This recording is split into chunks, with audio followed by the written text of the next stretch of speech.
Great privilege to see all of you gather here again. Ladies and gentlemen, we are now entering the oral presentation session on Science, Technology and Innovation, which is part of the International Halal Science and Technology Conference 2025 or ISATEC 2025.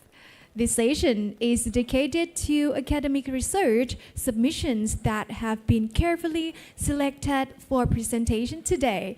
Notably, this year has seen an exceptionally high number of submissions. And for this session, we are honored to be guided by our distinguished chairpersons. The first chairperson is Professional Technologist Dr. Suraini binti Abdul Aziz, Professor at Faculty of Biotechnology and Biomolecular Sciences, University Putra, Malaysia. Please welcome her. And our second chairperson is Dr. Simat Kanwal, researcher at the Institute of Biotechnology and Genetic Engineering, Chulalongkorn University, Thailand. Please welcome her. And it is truly our honor to have the distinguished chairpersons with us for this session. Before we begin, I would like to briefly go over the presentation protocols. Each presenter will have a total of 10 minutes, with 8 minutes dedicated to their presentation and 2 minutes for Q&A with the chairpersons.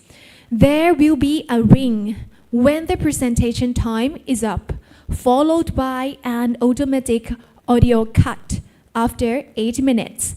Additionally, another ring will sound when the Q&A session time is over, completing the full 10-minute time frame.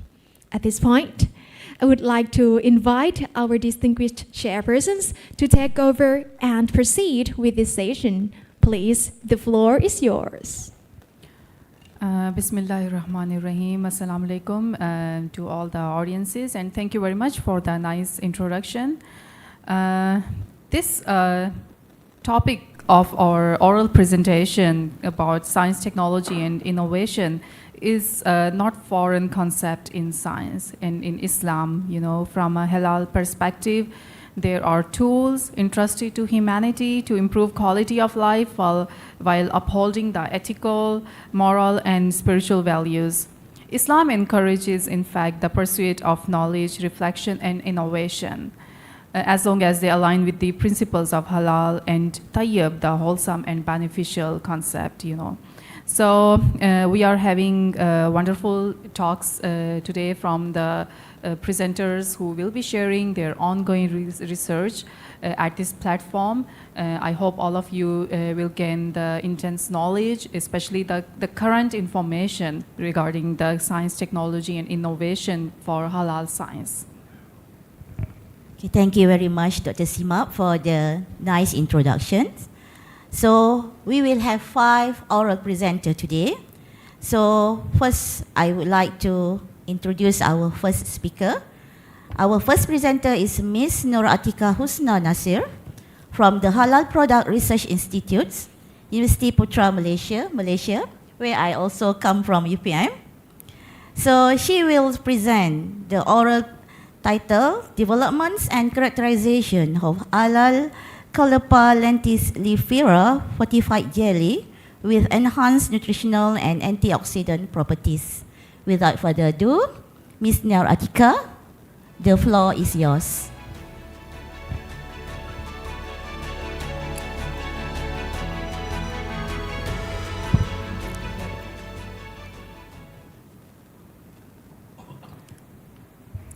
Assalamualaikum. Good morning. Sawadee-kap to our chairpersons and fellow researchers.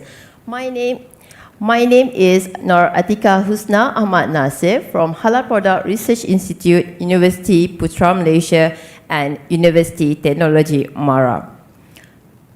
First of all, I would like to thank the committee for giving me the opportunity to present our work entitled Development, Characterizations and Comparative Analysis of Halal Fortified Caulepa lenticellifera jelly with enhanced nutritional and antioxidant properties.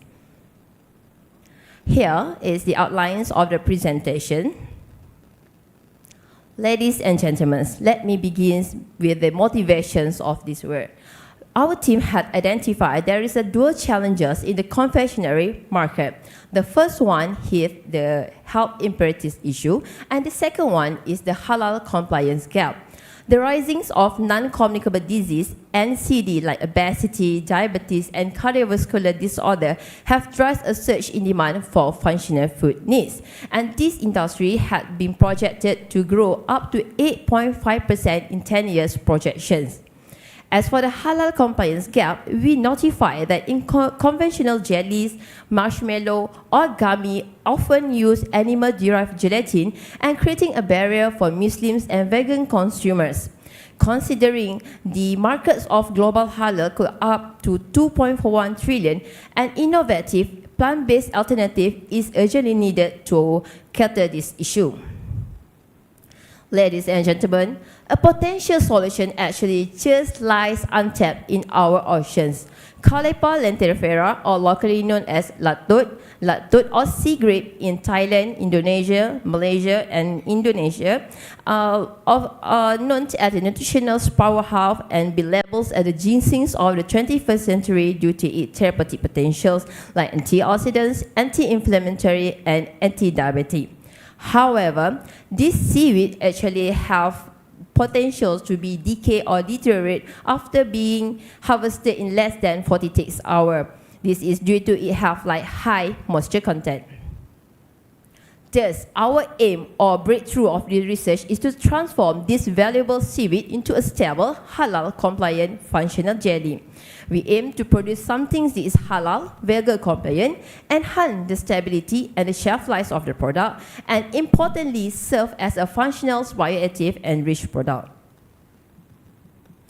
This is the formulation, the main formulations that we included in our jelly. We use the Caulipa lentilifera extract in forms of water as the core functional ingredient and integrate with the jelly agent based on plants such as carrageenan locust bean gum.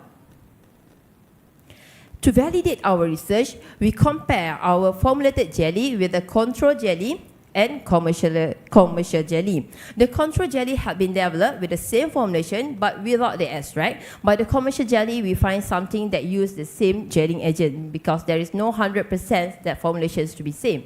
So analysis framework that have been used are the mineral content, peroximate compositions, and antioxidant capacity. As a result, this is the mineral profile. So we can see that our Caulipa jelly has lower sodium content compared to the commercial as well as the control jelly. And then we also provide calciums and micromineral like potassium, magnesium, zinc, and ferro, which doesn't present in the commercial jelly.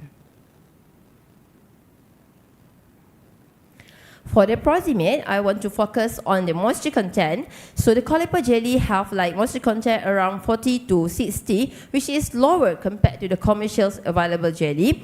And this is due to the seaweed contain lots of polysaccharide component, resulting in a denser and more solid product compared to the commercial. The total carbohydrate, however, we can see is quite high because it shows that the concentrated polysaccharide and fiber in the formulation. This is an inverse relationship we can see in both graphs. For the energy content, we see that it is higher, a bit higher of the Caulipa lentilifera due to the lower moisture and higher solid content. This suggests that our formulation provides a balanced energy level supported by complex carbohydrate that promotes lower digestion and lower glycemic responses.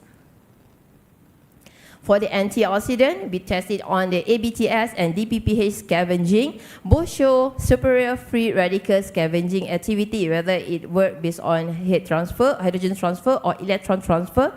Our jelly had been superior compared to other formulations. To validate the result, we also have run the multivariate analysis using principal component analysis, and then with more than 90% of clear separations has been validated. Thus, as a conclusion, our formulation is not just a substitute, but it is demonstrable superior halal functional jelly. It is being created to serve to lower down the healthcare burden, to be more powerful, and give a better choice to the halal and vegan friendly. I would like to thank for the sponsor, the research grant, as well as the research investments for my study. Thank you. Thank you very much, Ms. Noor Atika, for a very informative talk. And thank you especially for finishing in time. So the floor is open for question and answer. Just quick question from audiences.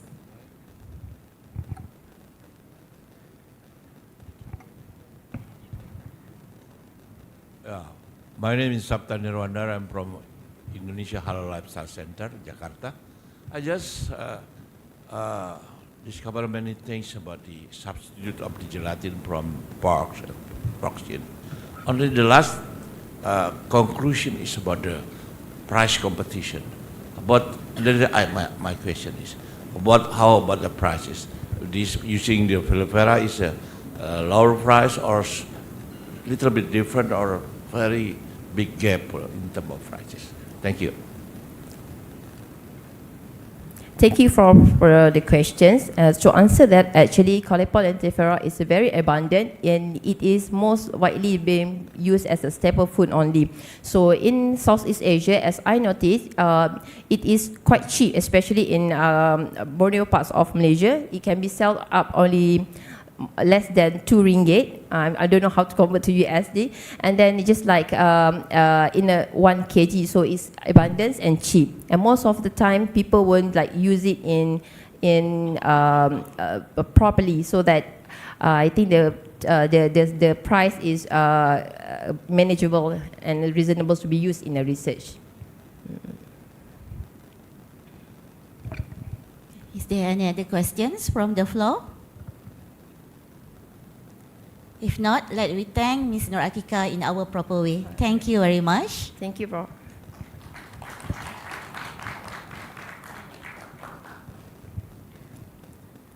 Our second oral presenter today is Ms. Umi Hartina Muhammad Razali from University Malaysia Sabah, Malaysia.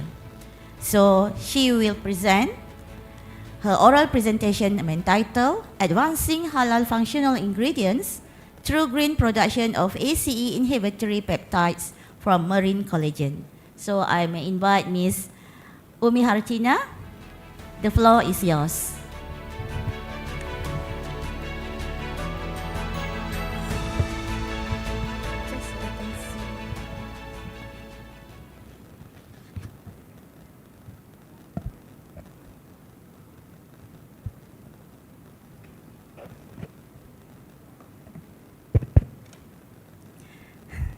Okay. Bismillahirrahmanirrahim. Assalamualaikum warahmatullahi wabarakatuh, and a very good morning to Chairperson, Board of Chairperson, to all delegates of Thailand as a Halal Assembly 2025, ladies and gentlemen. I am Umi Hartina binti Muhammad Razali from Halal Services and Research Center under the Faculty of Food Science and Nutrition, University Malaysia Sabah. So today I'm going to share a part of my research work entitled Advancing Halal Functional Ingredients Through Green Production of ACE Inhibitory Peptides from Marine Collagen. Okay, here in this work, I am focusing on a type of fish known as barramundi. Barramundi fish is actually a native to the Indo-West Pacific region. But in this slide, I am showing its distribution across the Southeast Asia countries. In our community, basically, barramundi is being eaten in whole fish type of food, but at the same time, they are being served in filleting form. So there are fish processing industry that produce a lot of byproducts from this fish. So the fish skin of barramundi has been reported to have high collagen content with predominant presence of certain amino acid that can be a good precursor for the production of bioactive peptides. So by utilizing these byproducts of barramundi processing can reduce environmental impact and create value added products from otherwise discarded materials. So collagen, I think those in halal industry, they are aware the use of collagen a lot in halal industry. In its native form, basically it's being used as biomaterials in tissue engineering and biomedical application. In order to further the application, collagen need to be further hydrolyzed to be used in applications such as cosmeceutical and nutraceutical products, because only then it can exert or liberate the bioactivity of this protein hydrolysate that has been reported to have antioxidative, antimicrobial, antihypertensive and anti-freezing properties. So the challenges with the current process of producing collagen, the conventional process is using a lot of enzymatic extraction, hydrolysis. Enzymatic itself already green process actually, but the process is somehow tedious, need a long of run cycle, and then need close monitoring. And to regulate it, it also still need to use certain chemical. So there are still environmental impact on that. And halal issues related to the processing of collagen, although there have been a number of reported works that use alternative enzyme from plant-based or commercial enzymes such as flavozyme, nutrase, but in reality, in application industry, they are still being used a lot of pepsin and trypsin, which derive from animal resources. So here in our research team, we are interested to explore the emerging processing known as subcritical water hydrolysis to produce bioactive peptide. This process is more eco-friendly, use only water. At certain conditions, we can adjust the water to act as solvent and can help to eliminate the need for harsh chemicals in processing. And the ease of operation, this process is much more faster than the conventional enzymatic hydrolysis, which require around 3 to 6 hours, but with subcritical water hydrolysis, it require around 5 to 15 minutes only, the process. Okay, and then of course it will contribute to high efficiency of the process. Hence, the objective of this study is to evaluate the anti-hypertensive potential of collagen-derived peptides obtained from barramundi skin through subcritical water hydrolysis followed by ultrafiltration fractionation. So here are basically the work that I've done. Okay, the skin of the barramundi I obtained from local fish processing company. They provide us the raw material, the skin, and then I extracted the collagen first using optimized condition of ultrasound extraction process, can increase the collagen yield, and then by using certain condition of subcritical water hydrolysis, I obtained the collagen hydrolysis first, and then I selected the most active collagen hydrolysis to be fractionated using ultrafiltration membrane. After I obtained the collagen peptide, I analyzed the certain characteristic on SCE properties. Okay, this is the degree of hydrolysis and protein content of collagen hydrolysate. It shows that the highest at 180 degrees Celsius and thereafter decrease, and the protein content is in tandem with the degree of hydrolysis. Based on, after I determine the degree of hydrolysis, I screen for the SCE inhibition activity of the collagen hydrolysate. Okay. It shows that the highest temperature shows the highest SCE inhibition. Okay, and at highest concentration, which is 10 milligram per mil, show more than 50% of activity. Although degree of hydrolysis was found at 180 degrees Celsius, but the highest temperature, 200 degrees, suggests that the composition of amino acid and also the size of the peptide might influence the SCE inhibition activity. After the hydrolysate, I further fractionated the hydrolysate by using 3 different sizes of membrane, and then I further evaluate the SCE inhibition activity. It was found that the peptide size less than 3 kilodalton show the highest SCE inhibition at 1 milligram per mil, and it shows the increase of SCE inhibition activity up to 3-fold as compared to collagen hydrolysate before fractionation. And to understand the potency of the SCE inhibitory peptide, I evaluated the IC50 value, and the value obtained was 171.93 microgram per mil, which is in close agreement with previous reported works. Small molecular peptides in many studies are often responsible for higher SCE inhibition activity, supporting the potential of barramundi peptide as a bioactive ingredient. And then moving on, I further characterize the stability of SCE inhibitory against gastrointestinal digestion. It shows that after pepsin and precantin digestion, SCE inhibition increased to about 91%. The result is consistent with the low IC50 value. So gastrointestinal digestion may release smaller and more active peptides, enhancing the SCE inhibition.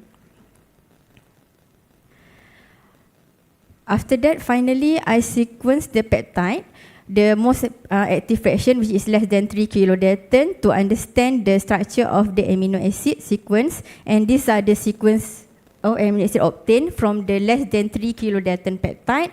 It was found that these two types of peptide may contribute to the potent SCE inhibition activity, which is leucine, proline, which have hydrophobic amino acid more, and then have C-terminal proline, and matches many reported potent SCE inhibitory peptides characteristic. Also, the peptide phenylalanine, valine, serine, and valine, which has aromatic residues. Also, this type of amino acid contribute to the strong interaction with SCE active site.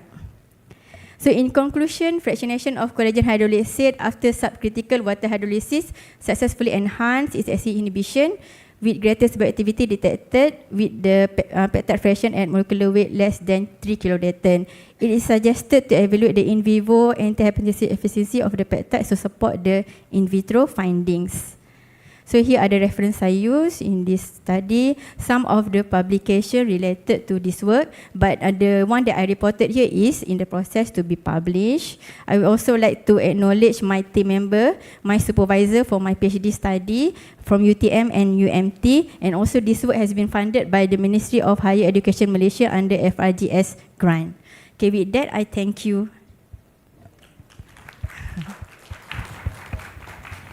Thank you very much, Ms. Umi Hartina, for a very informative presentation on the topic of the SCE inhibitory peptides from marine collagen. That is really very important from the point of view of nutraceutical and cosmeceutical industry. And we are really looking for the halal alternative and developments in this for this kind of the chemical. So we expect some discussion or question and answer from the audience, please.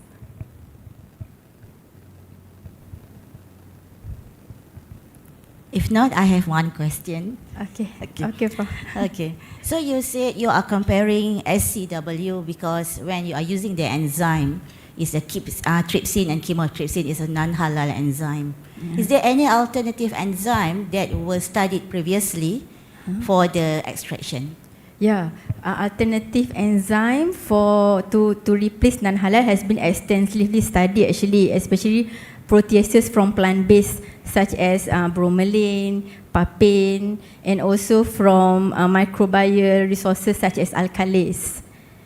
Just the process is somewhat longer as compared to subcritical water. It requires like 5 minutes only you can get the peptide. How about the yield? The yield, okay. Yield, in terms of yield, this process still need to be optimized. At the moment, what I have is still lower than enzymatic hydrolysis. Like enzymatic hydrolysis, the yield can go up to 50 to 55%, but with this subcritical hydrolysis, it's still around 30% at the highest condition that I can obtain at the moment. Okay, so you need further optimization, right? Yeah, Prof. Okay, if there are any other question from the floor? If not, let me thank Ms. Umi Hartina in our proper way. Thank you very much. Thank you so much.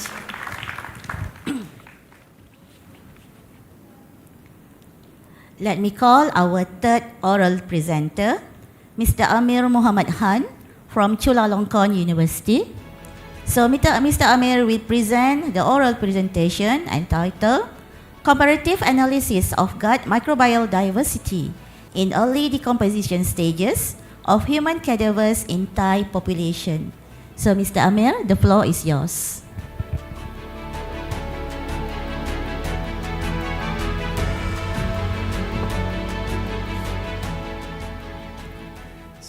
Hello everyone, my name is Amir. I'm a graduate student at the Department of Forensic Sciences at Chulalongkorn University. Today I'm here to present my research, which is titled as Comparative Analysis of Gut Microbial Diversity in Early Decomposition Stages of Human Cadavers in Thai Population. So starting with a term known as microbiome. Microbiome is the whole bacteria that lives inside and on the surface of the human body. So there are multiple kinds of microbiomes in human body, such as skin microbiome, oral microbiome, and gut microbiome. But the most important one that the scientists is focused on these days is the gut microbiome. Why is that? It is because the gut microbiome play important roles in digestion, immune modulation, health, and disease. So this gut microbiome is stable during life, performing different functions. But as a person dies, the gut microbiome changes in a certain pattern. Some bacteria increases and some bacteria decreases. So what we did in our research is that we were evaluating this increase and decrease of bacteria to estimate PMI. PMI is basically the post-mortem interval, or simply the time that has elapsed since death. So why is it important for forensics doctor to calculate PMI? It has different uses, such as confirming alibi, allocation of assets, distribution of death certificates. So first of all, confirming alibi, if there is a suspect or a crime and someone is claiming that he or she was at a different place at the time of death, with the help of estimating post-mortem interval, we can confirm or reject that claim. Also, allocation of assets also demands the estimation of post-mortem interval. So we can see that it is very important in justice and equality to calculate the post-mortem interval. So in short, my research is focusing on gut bacteria, its succession pattern, which can be then used as a basis for post-mortem interval estimation. So it was calculated by doctors and practitioners in a subjective way. For example, if a person died, the post-mortem interval could be estimated using the cooling of the body. But that was subjective and prone to error. For example, if the dead body was lying in an AC room, so the practitioner would miscalculate or mistake it for like the cooling of the body, but it was actually because of the AC cooling, not the body cooling itself. Also, there was another method, like after death, there is pooling of blood. After the death, the body becomes purplish. But if a body has lost a lot of blood, we cannot calculate the post-mortem interval in that way. So it was important to bring out such a method which is more accurate, more mathematical. So that is what we did here. The objective of my research was to assess and compare the microbial diversity and abundance in the cecum of human cadavers in two groups. So we divided in two groups, first 1 to 6 hour post-mortem interval and 6 to 12 hours post-mortem interval. There was also different eligibility criteria, inclusion and exclusion, such as age, intact cecum, the nationality should be Thai, and exclusion like if the cecum was damaged or there was any history of narcotic drugs, it was also to be excluded. The methodology started with that we collected the cecum sample from the human cadavers that we received in autopsy of the King Chulalongkorn Hospital. We stored it in -80 freezer for further use. After that, when we were about to use the sample, we would defrost it, we would cut the cecum side of the sample, and we would weigh the required concentration of the sample. The overall methodology was, first of all, we would collect the cecum sample, we would perform its DNA extraction, PCR to multiply the copies, sequencing, and finally, to make sense of the data, we would perform computational and statistical analysis. The results that we got from the sequencing was that, first of all, as you can see in figure 1, there was the green and blue bacteria, which can be referred to as firmicutes and Bacterobiota, which is the most abundant bacteria in human cadavers, and it aligns with the previous research. On the family level, there was Lecanospiraceae, which was high in the first group and decreasing in the second group. So Lecanospiraceae is basically butyrate producing in human body, or we can say it is a good bacteria. Why does it increase after the death, decrease after the death? Because after death, there is decrease in pH, there is toxic gases buildup in the body, there are many enzymatic changes in the body which the Lecanospiraceae is sensitive to, which is the reason it decreases as the PMI increases. Also, there was increase in the another family level bacteria, Butyricicoccus. The reason for its increase is that it is very adaptable to harsh conditions. On the genus level, there were 3 bacteria. First of all, the good bacteria, Gathobacter, was decreasing with time, which belongs to Lecanospiraceae, and it explains the decrease in Lecanospiraceae. Butyricicoccus, as I said, was increasing due to its adaptability to harsh conditions. And thirdly, and most notable, was the Clostridium, which was also increasing post-mortem interval. Clostridium has been referred to as in most studies as a putrefactive bacteria, and this is basically the bacteria that is responsible for the putrefaction after a person dies, and this is the bacteria which produces gases in the body. So all these trends were aligning with the previous research. We performed different kinds of studies. First of all, heat map, it shows which bacteria are expressing earlier, which bacteria are expressing later on. So as I said, the good bacteria such as Coprococcus roseburia was initially higher in the first group, but it was going low in the second group because the condition were changing.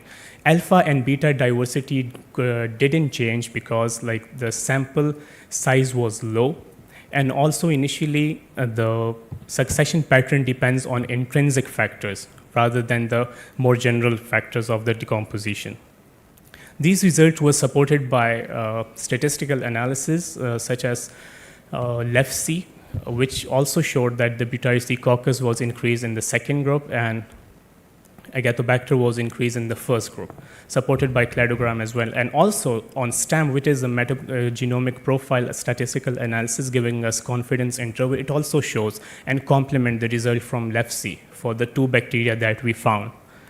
We also did another experiment and wanted to see if temperature is doing any change in our research, the CDH, cumulative degree hours, but it was not affecting our study. That is because the temperatures in the Bangkok are very similar almost every time, in 20s, but it affects the study when the temperature differences are more robust.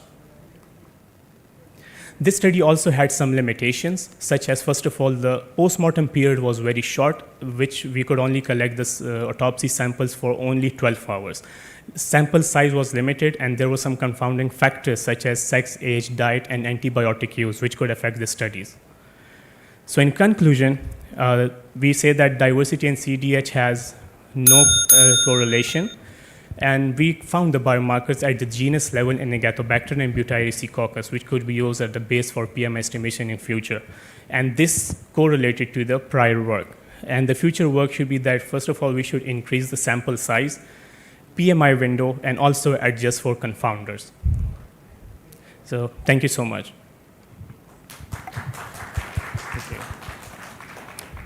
Thank you very much, Mr. Amir Mohammed, for another interesting presentation concerning the gut microbial diversity in human cadavers in Thai population. So we would like to have a question from audience, please. Again, if there's no question, I'll get your questions. Sure. Mr. Amir, very good job. Yeah? Thank you. And very, what we call it, demanding works. So my question is simple questions. How the analysis of the gut microbiome of PMI relevance to the halal context? Yeah. Actually, as I said in my presentation, it is used very much in the allocation of assets. Also, for justice in equality, in confirming alibi. For example, in halal, if someone is confirming that at the time of death, he or she was at a different place. So we can confirm by estimating the post-mortem interval, at the time of death, if the person was really present there or his background story is matching the case or not. Also, in allocation of assets, if a person, a father has allocated the assets to the daughter, and the daughter has allocated the assets further to husband. So if in an accident, both of them die together, so like if the daughter died first, so the assets cannot go to the husband because the daughter had died first, but the father has like allocated assets to daughter. But since she died first, the assets will not go to the daughter's husband. It will go to like the dad's relative or the closest to the father. So it's in the term of inheritance, right? Yeah. Okay, thank you very much for the You're clarification. I would like to add more to this, Mr. Amir. In fact, it's not your topic, though not directly related with halal compliance and it's halal science, technology, innovation, but yeah, there is indirect connection. I would like to know about the practices, halal practices in post-mortem handling. That is something like volunteer. First of all, there were many cases in autopsy cases where Muslims used to come, there were body, but they didn't prefer to do autopsy because due to the religion of Muslims. But in cases when there is it can prevent any sort of clashes or collisions, so it is important to do the autopsy and also allocation of acids, as I said. So only in specific cases they demand the autopsies, not in all cases. All right, thank you very much, Mr. Amir. You're welcome, thank you.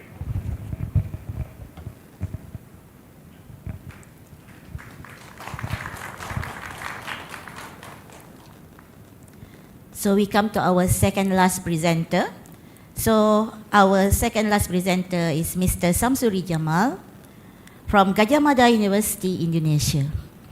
So he will present the oral presentation entitled Genetic Diversity of Eelfish Using Random Amplified Polymorphism DNA, RAPD methods in North Maluku waters, Indonesia. Okay, Mr. Samsuri, the floor is yours.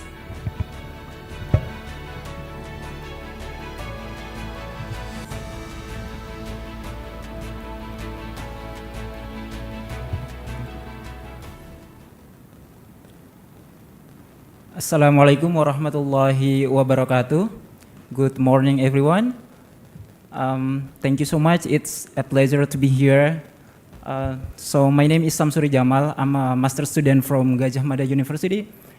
Today I'm going to present our research entitled Genetic Diversity of Freshwater Eel Anguilla SPP Using Random Amplified Polymorphism DNA or RAPD in North Maluku waters, Indonesia.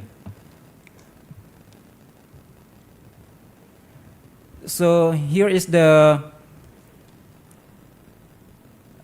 background why this research was conducted. As we know that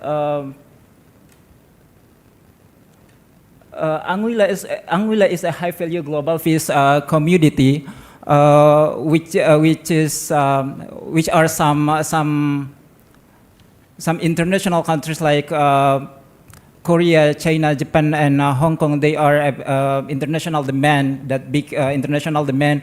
So it affects the increasing of wild caught glass eels in Indonesia. So it's more than 90%. So how to make it sustainable? So there are two options that we should do. It's genetic improvement of broodstock supported by reliable information on genetic diversity, and also the genetic diversity data such as allelic diversity and heterozygosity.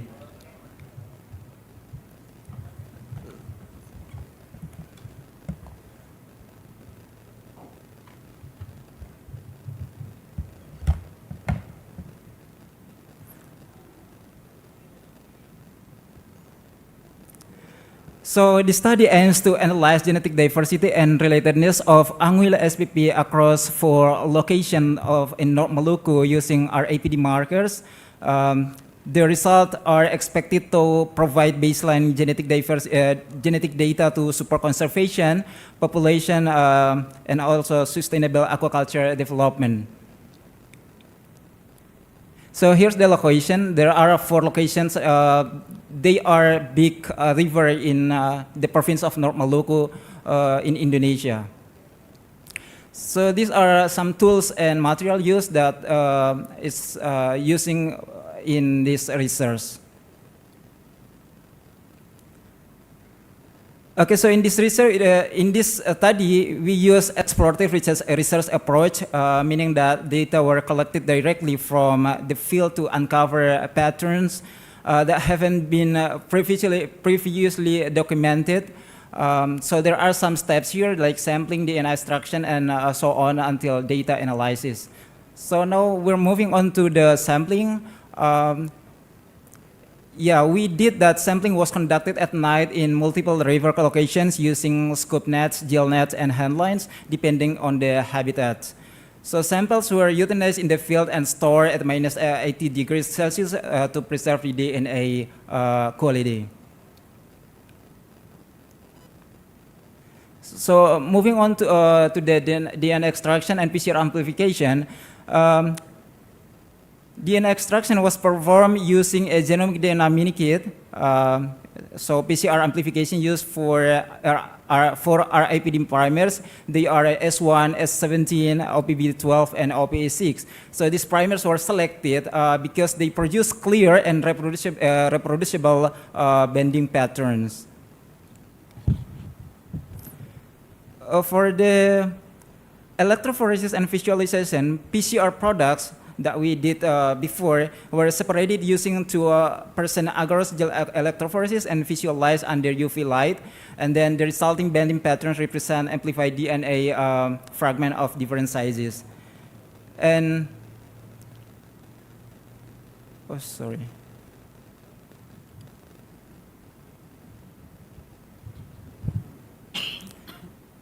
Okay, so for the data analysis, our APD data were analyzed using binary scoring, where Ben presents was score S1 and absent as 0. The genetic relatedness was assessed using UPGMA clustering with 𝑚𝑯𝑨𝑵 software. So here is the result. The genetic diversity analysis based on phenotypic characters of yields. As you see here that there are two species that identified. Those are Anguilla marmorata and Anguilla salabescensis as the characters. You can see the formological traits. Anguilla marmorata has a black pattern back and white belly, and Anguilla salabescensis, it has dark brown or blackish back and yellow silver belly. So the environmental characters of ill habitats, based on as you see here that all sampling sites share similar environmental condition, including muddy sandy substrates and also freshwater salinity levels. Yeah, these conditions are suitable for ill habitation and reduce environmental bias in genetic interpretation. This is the genetic diversity based on genotypic analysis, or RAPD. RAPD analysis produce highly variable banding patterns among individuals and locations. So this variation indicates genetic polymorphism within and among ill populations in North Maluku. Okay, as you see here, there are some differences in band intensity were observed. Okay, so although differences in band intensity were observed here, they were not interpreted quantitatively. Our APD analysis focuses on band presence or absence, as band intensity can be influenced by DNA quality and primer competition rather than genetic size. So here is the fragment size and haplotype frequencies of Anguilla spp. The differences in fragment size and haplotype frequencies further support the presence of genetic variation among individuals. So this is the dendrograms from UPGMA. It shows that genetic relationship among individuals, clustering patterns indicate both intra and interpopulation genetic variation across sampling locations. You see here that the dendrograms shows that clusters of individuals with relatively high genetic similarity, while the presence of multiple clusters and branching patterns indicates genetic diversity within and among populations. Okay, so this is the conclusion and recommendation. The first one is it found high genetic diversity in eel, which are Anguilla marmorata and Anguilla salvesensis population from North Maluku. And the high genetic polymorphism indicates strong potential for selective breeding and sustainable aquaculture. Genetic-based broodstock selection is recommended to improve seed quality and prevent inbreeding. And the last one is genetic data can strengthen halal assurance system by ensuring product authenticity and ethical sourcing. So this is the reference you can see in the barcode. Okay, lastly, I would like to express my sincere gratitude to LPDP for the financial support and sponsorship that made my participation in this academic activity possible. Thank you so much.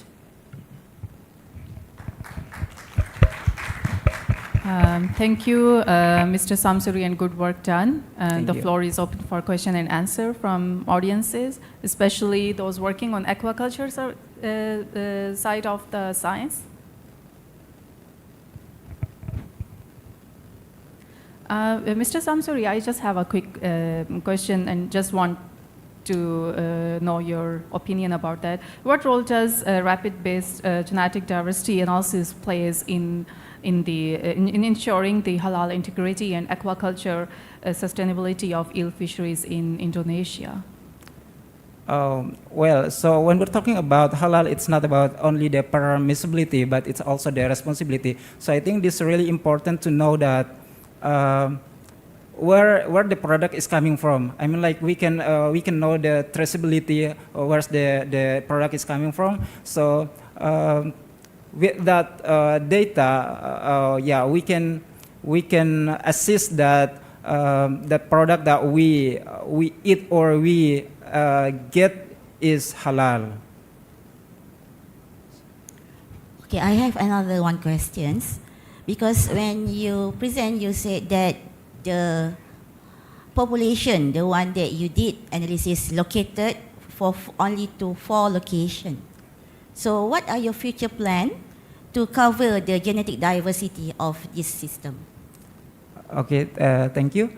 So actually, why I chose this 4 location, because in this province, North Maluku province, those 4, there are 4 big rivers. So that those are that I conducted this research because yeah, I think it's representative of all of the big rivers in this provinces.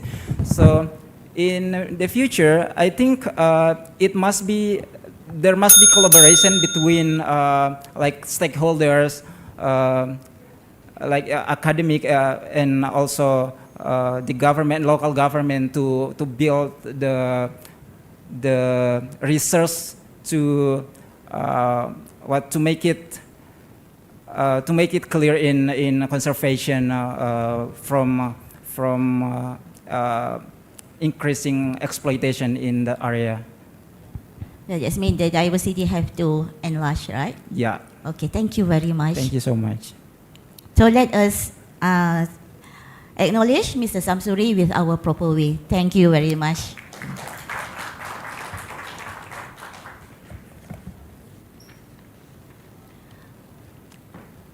We come to the end of our oral presentation session. So let me call our last presenter, Mr. Shiraz Ali, from University of the West Indies, Trinidad and Tobago. So Mr. Shiraz will present his oral presentation entitled Determinants of Halal Food Purchase, Determinants of Halal Food Purchase Intentions among Muslims in Barbados. So Mr. Shiraz, the floor is yours. Assalamu alaikum wa rahmatullahi wa barakatuh. So we're switching from forensic science, aquaculture and biological science to social sciences now. Determinants of halal food purchase intention. The intention to purchase halal is something that has been investigated in many parts of the world. I've chosen to do this research in a tiny island called Barbados, which is in the Caribbean, close to where I live. I live close to Venezuela. You can hardly see it on the map. Small island where I am the imam of the largest mosque for the last 25 years out of 150 masjids in the country. Barbados, you can see that there is close to us, and it has a very unique population. It's a Muslim minority population, and therefore there is a research gap in terms of purchasing halal food. Why we investigate the intention to purchase halal is that it can give us an idea of the potential of selling halal, purchasing halal, and the expansion of the halal market in the country. But we need the data, and therefore we did this investigation. Of course, the halal industry in Barbados has a population of about 265,000 people, of which 3,000 to 4,000 are Muslim, and most of the halal is just very limitedly available in specialty shops and so on, and therefore there is a challenge for availability. There is also a knowledge gap from non-Muslim retailers about what is halal, because of course if they knew what is halal, they would be able to, sell halal to the population. And therefore there is an opportunity as well for tourism, because in addition to the 3,000 to 4,000 Muslims there, all of the Caribbean islands, including Barbados, is very famous for its tourism, and hundreds of thousands of people come to the Caribbean for tourism, including many Muslims, and therefore they're looking for halal, and therefore there is a potential for increasing the halal market there. In order to investigate this, I chose this theory called the theory of planned behavior, which is a theory proposed by Isaac Adjen in 1991, in which he states that there are three constructs three factors that will indicate a person's intention to purchase halal. Their attitude, person having a positive attitude towards purchasing halal, subjective norms, whether or not there are family and friends around him who also purchase halal, and perceived behavioral control, which means that there is the ease of purchasing halal is easily available for him. Of course, this theory is for any kind of behavior, any kind of intention that a person has, and we can apply this theory to the intention to purchase halal products as well. How was this study done? We have the hypothesis that was developed that the positive attitude positively affects the intention to purchase halal. Subjective norms positively affects the intention to purchase halal, and perceived behavioral control also positively affects the intention to purchase halal. The target population was among the Muslims. Of course, we also need to do this amongst the non-Muslim population, because we want to know what would cause non-Muslims to want to buy halal as well. But that's for next year's presentation, inshallah, right? For this year, we looked at just the Muslim population, and we did purposive sampling together with the snowball sampling, and we estimated a sample of 250. We actually were able to receive 230 filled out questionnaires that we had sent out. So we did a structured self-administered questionnaire, and this is just how the questionnaire was done, where there were a series of questions based on the three antecedents of attitude, subjective norm, and perceived behavioral control. Each of them, there were 8 factors or 8 questions, and we used a 5-point like a type scale, 1 being strongly disagree, 5 being strongly agree, or 1 means never, and 5 being always.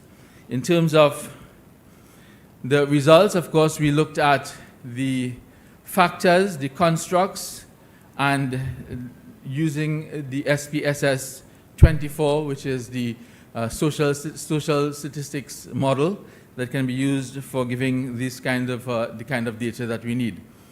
In terms of the demographics, this here shows you the breakdown of the 230 people whose surveys we had actually obtained, and you can see that there was quite, in terms of gender, they were almost equal. In terms of age, there were 4 different categories. Education, most of them had secondary school education. Marital status, most were married.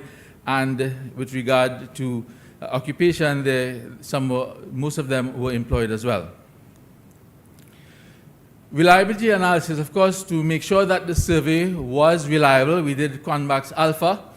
And Convax Alpha usually gives the internal reliability of all of the constructs that are used in each of the antecedents. And we saw that for each one of them, attitude, subjective norm, perceived behavioral control, and purchase intention, they all were above 0.7. Once you have a Convax Alpha of over 0.7, then you're fairly safe, and the results, it shows good to excellent reliability of the constructs that were developed. In terms of the descriptive statistics, we found that in terms of the means, for all of them, they were positive.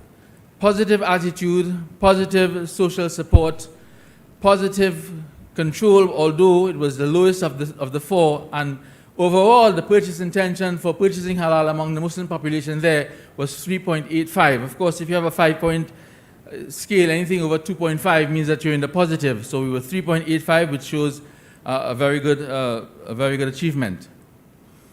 We also did regression analysis, and the R squared of the regression showed that there was 68% of the variance explained, which means that these three antecedents, attitude, subjective norm, and perceived behavioral control, accounted for 68% of the factors that encouraged a person to purchase halal food. All right? Of course, we noticed that PBC, perceived behavioral control, was not supported, right? And what does that mean? That means that perceived behavioral control is not significant. Not being significant means that the other two, positive attitudes, drives halal consumption.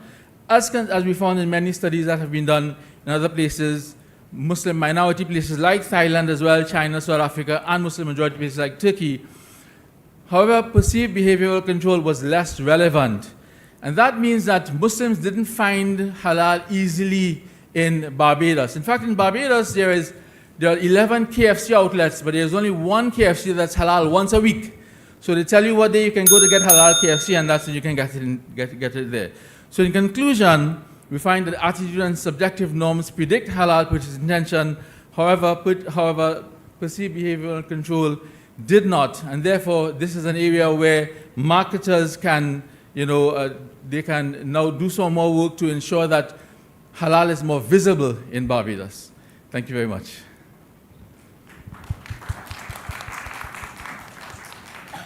Thank you very much, Mr. Shiraz, for a very interesting talk on a very important topic regarding the halal innovations and implementation at a place with non-Muslim majority.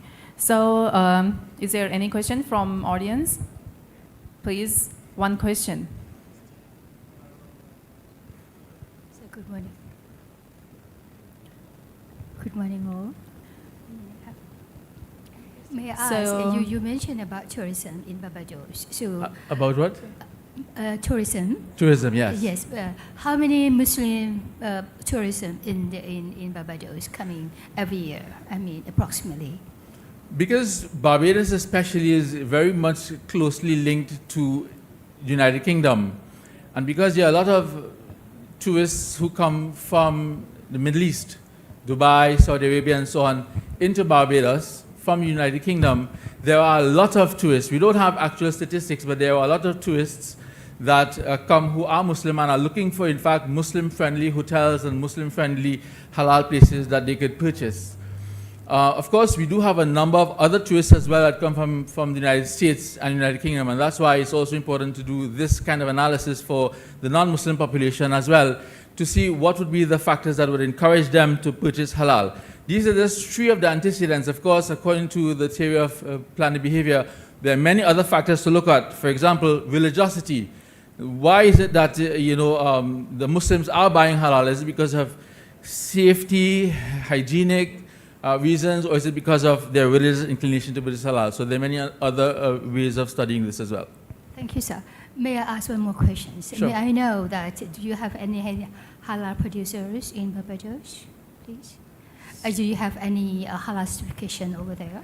Right, there is a Barbados Halal Authority which does halal certification, and they work closely with us in Trinidad and Tobago, the Darul Halal Council, which services many of the islands, and we certify over 400 places in Trinidad and Tobago. In Barbados, they certify 15 different places, and they have a hotline that the Muslims there can call to find out about which places are halal. Of course, there are many halal labeled items coming into the supermarkets imported from all over the world, including Thailand as well. Thank you. Thank you very much. So.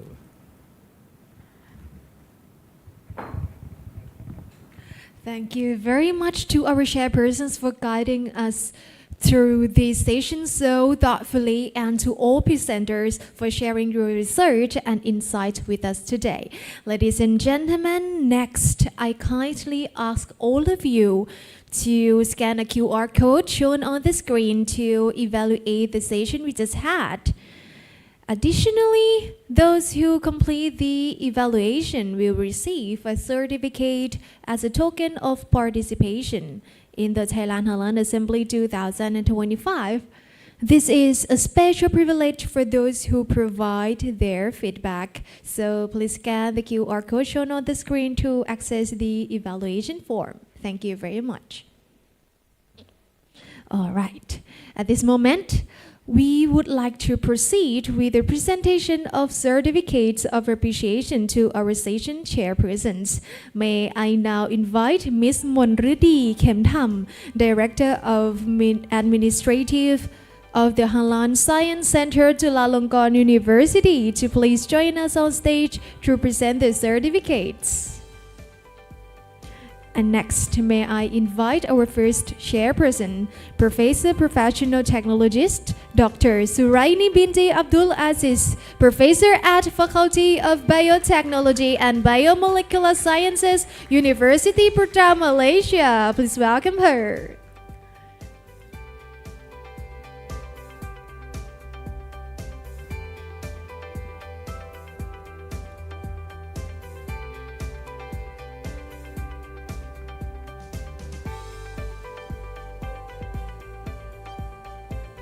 Thank you very much, and please remain on stage. Next, may I invite Dr. Simap Kanwal, researcher at the Institute of Biotechnology and Genetic Engineering, Chulalongkorn University, Thailand, to the stage to receive the certificate of appreciation for Ms. 𝑚𝑯𝑨𝑤𝑰𝑳𝑨𝑵. Please welcome her.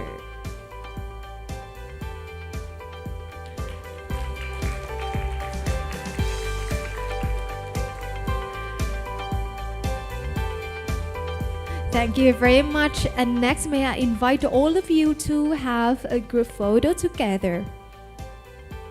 Please. Ladies and gentlemen, this session, like all of EasyTech 2025, highlights the power of collaboration and knowledge sharing. It shows how bringing together experts, researchers, and innovators from diverse backgrounds can create meaningful impact. A big round of applause, please.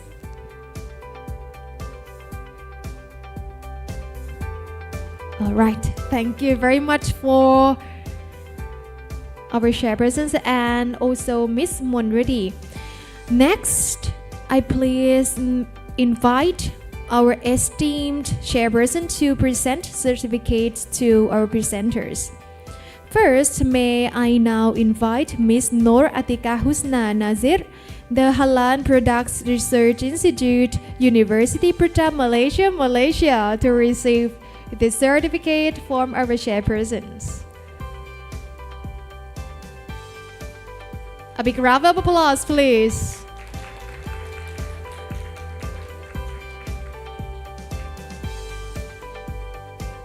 Thank you very much. And next, may I invite Ms. Umi Hartina Muhammad Razali, University Malaysia, Sabah, Malaysia.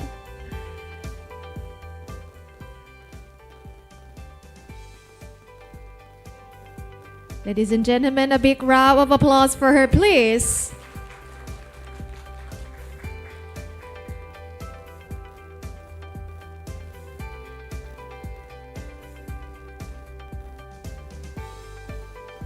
Thank you very much.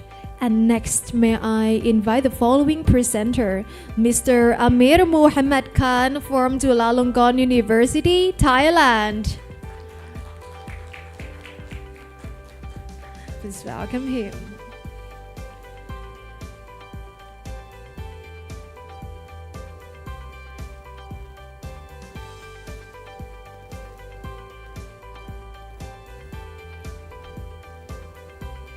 Thank you very much. And next, may I invite our presenter, Mr. Samsuri Jamal, Gajah Mada University, Indonesia, to the stage to receive the certificates from our chairpersons.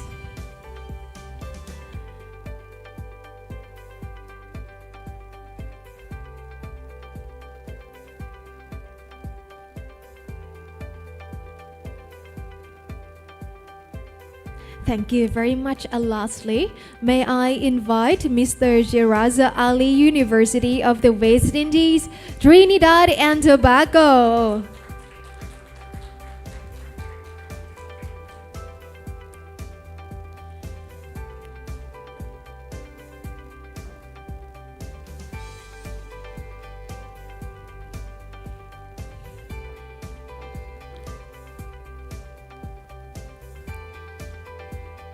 Thank you. And next, may I invite all our presenters together with the session chairpersons to join together for a group photo to commemorate this session. This is a moment to celebrate your hard work, dedication, and the valuable insights you have shared today. So let's capture this special occasion together. So this photograph captures more than a formal moment on stage. It represents dedication, intellectual curiosity. So thank you very much. A big round of applause for them, please. All right, and that concludes the oral presentation session on science, technology, and innovation. Thank you very much to our chairpersons and also our presenters for this session. Ladies and gentlemen, and that concludes our highly engaging session this morning. Next, we will have a lunch break and Dhuhri and Jum'ah prayer, and we will reconvene around 2 p.m. for our afternoon session. Just a quick note that we still have session Sharia and Science for Green Halal Integrity coming up, followed by the award ceremony. The prayer room is located on the 2nd floor and the lunch area is on the 4th floor. And please make sure to grab your meal coupons at the entrance of the room before heading to the dining area.